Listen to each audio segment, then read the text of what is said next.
Assalamualaikum warahmatullahi wabarakatuh. Hello, my name is Beko Data. My absent number is 7. Hello, my name is Hakim Sanjaya. My absent number 8. Hello, my name is Revan Sultan Jaki. Absent number 9. Hello, my name is Januar Pratama. Absent number 20. Okay, today we will introduce the product. The name is Tabur Sekawan.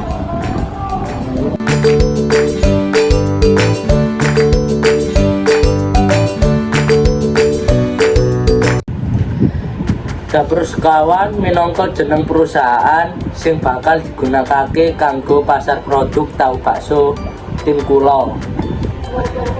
Jeneng tahu bakso Sekawan dhewe nglambangake semangat gotong royong, persatuan lan kemakmuran.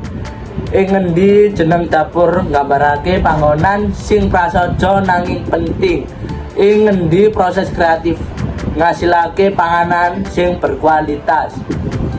Iki nggambarake rasa syukur marang Gusti Allah kanggo rezeki sing ngwekaki lewat bisnis iki.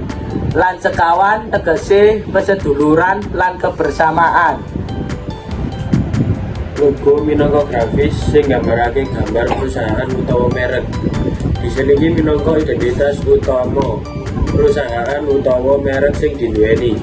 Logo sing bakal kita gunakake waktu iki katon cukup prasaja tanpa goresan abstrak sing diselingi filosofi jero. Logo kita katon kanthi makna sing gampang dingerteni. Gambar produk kita ing tengah nuduhake kesan to the point amarga kita pengen para nuku niki langsung ngerti produk apa sing dituku. Ornamen gulungan sastra lan kombinasi warna coklat lan krim menehi unsur tradisional ingkang kuat. Kita isih ora pengen lali wangun asli saka panganan iki kang duweni nilai sejarah ingkang dhuwur. Oke, selanjutnya aku akan menjelaskan analisis untuk perusahaan kami.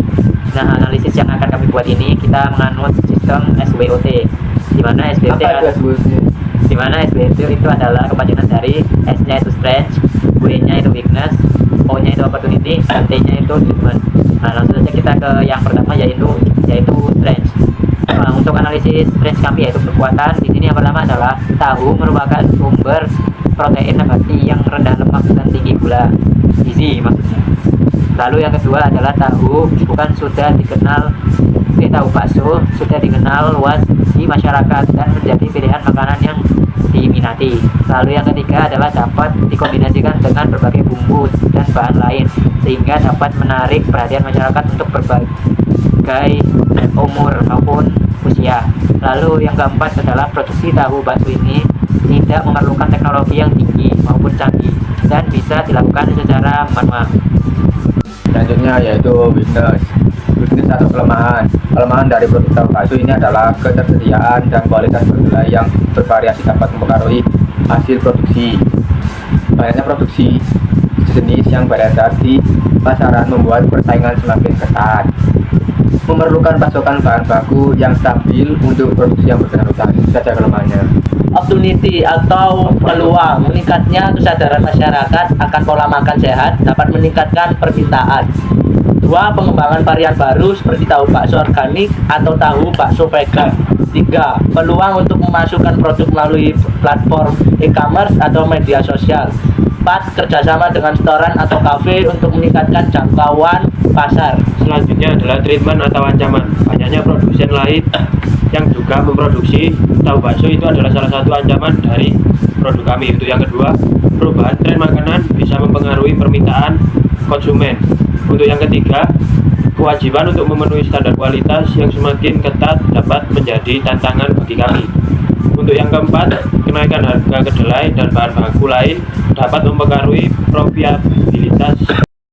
Nah, di sini perusahaan kita meminjam kepada bank itu 9 juta 250 sebagai modal awal. Jangka waktu itu ada 12 bulan atau tahun. Jumlah pinjamannya itu 10 juta tapi yang diterima 9.250. Cara menghitungan per bulanan itu pokok pinjaman dikalikan dengan suku bunga dikali jangka waktu dibagi 12. Nah, itu caranya. Tanggal 1 kita melakukan kas besar senilai 9.250 dan modal besar 9.250. Dan tanggal 2 Januari 2024 kita melakukan pembelian bahan baku seperti tahu, jagung, daging, dan lain-lain, serta menggunakan kas besar sejumlah 1 juta. Dan tanggal 5 kita melakukan pembelian peralatan dapur menggunakan kas besar senilai 1 juta. Pada tanggal 10 Januari 2024 kita biaya pemasaran lainnya senilai 800.000. Dan tanggal 15 Januari biaya operasional seperti sewa listrik menggunakan kas besar senilai 2.300.000. Dan pada tanggal 23 Januari 2024 kita melakukan pembiayaan menggaji karyawan senilai 4 juta. Serta tanggal 31 Januari 2024 kita melakukan penjualan 1 juta dan mendapatkan pendapatan 1 juta. Memasuki bulan Februari tanggal 1 kita pembelian bahan baku seperti tahu dan daging menggunakan kas besar senilai 500.000. Tanggal 10 Februari biaya pemasaran lagi menggunakan kas besar senilai 500.000.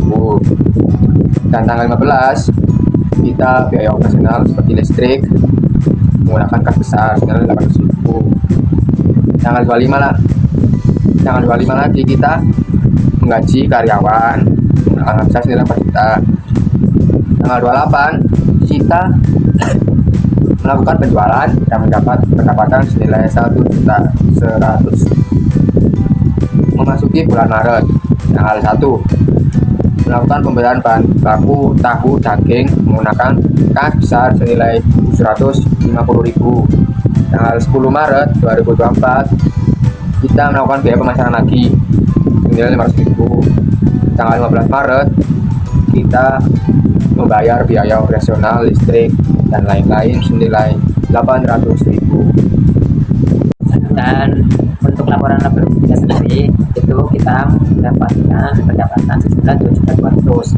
Lalu kita juga mengalami kerugian di bagian penjualan yakni minus 3.300.000, sehingga harga pokok penjualan ataupun HPP kita yakni sejumlah negatif 1.100.000.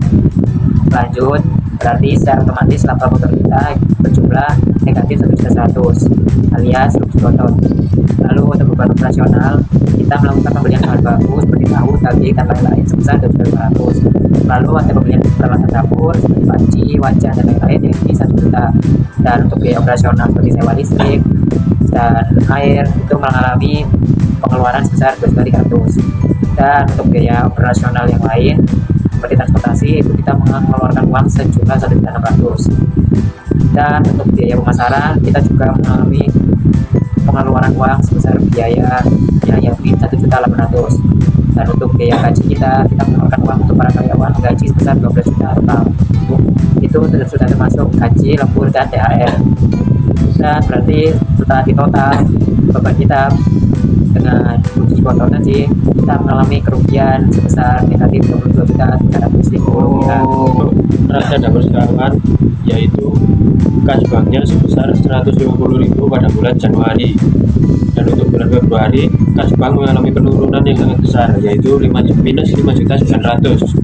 Dan selanjutnya pada bulan Maret kita mengalami kerugian yang sangat besar juga yaitu minus 13.050.000.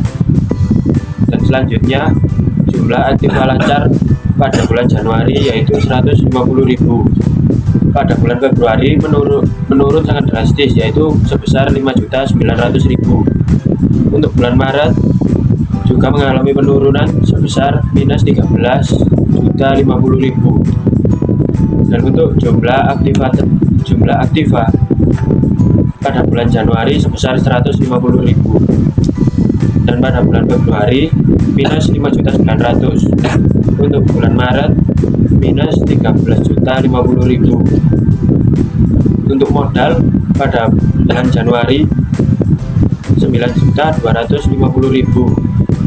Untuk Februari masih tetap sama 9.250.000. Dan pada bulan Maret masih tetap sama 9.250.000. Dan untuk laba tahun ini pada bulan Januari minus sebesar 9.100.000. Untuk bulan Februari minus sebesar 15.150.000. Dan pada bulan Maret mengalami penurunan yang sangat besar, yaitu minus 22.300.000. Untuk jumlah ekuitas yaitu pada bulan Januari 150.000. Untuk bulan Februari minus 5.900.000. Pada bulan Maret minus 13.50.000. Jumlah kewajiban dan ekuitas untuk pada bulan Januari yaitu sebesar 150.000. Untuk bulan Februari minus 5.900.000. Pada bulan Maret yaitu sebesar 13.050.000.